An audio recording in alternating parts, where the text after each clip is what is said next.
புதுச்சேரியில டிசம்பர் 9ஆம் தேதி பொதுக்கூட்டம் நடத்தி கொள்ள தாவேகாவுக்கு அனுமதி கிடைச்சிருச்சு. புதுச்சேரியிலும் அடுத்த ஆண்டு தேர்தல் நடக்க போறதுனால அங்கு வெற்றி கொடியை நாட்ட தாவேகா தலைவர் விஜய் தீவிரமா செயல்பட்டுட்டு வராரு. அதன் ஒரு பகுதியாக தான் அங்க ரோட் ஷோ நிகழ்ச்சி நடத்துறதுக்கு அனுமதி கேட்டிருந்தாரு. ஆனா கரூர் சம்பவத்தை காரணம் காட்டி அனுமதி மறுக்கப்பட்டது. பொதுக்கூட்டம் வேணும்னா நடத்தி கொள்ளுங்க அப்படின்னு காவல்துறையினர் சொல்லியிருந்தாங்க.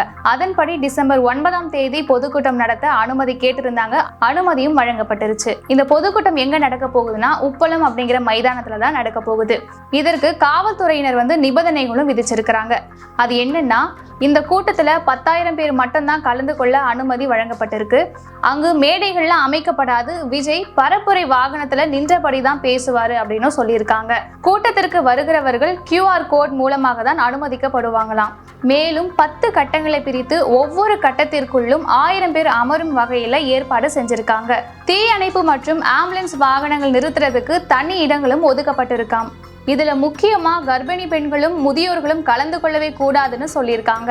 இந்த கூட்டம் காலை 10:30 மணிலிருந்து 12 மணி வரைக்கும் தான் பொதுக்கூட்டம் நடத்துறதுக்கு அனுமதி வழங்கப்பட்டிருக்கு. இந்த பொதுக்கூட்டத்துல விஜய் 45 நிமிடங்கள் பேச இருப்பதாக சொல்லப்படுது. குடிநீர் வசதிகள் மற்றும் பாதுகாப்பு வசதிகளை சிறப்பாக ஏற்படுத்தி தருவதாக புதுச்சேரி அரசு உத்தரவளிச்சிருக்கிறாங்க.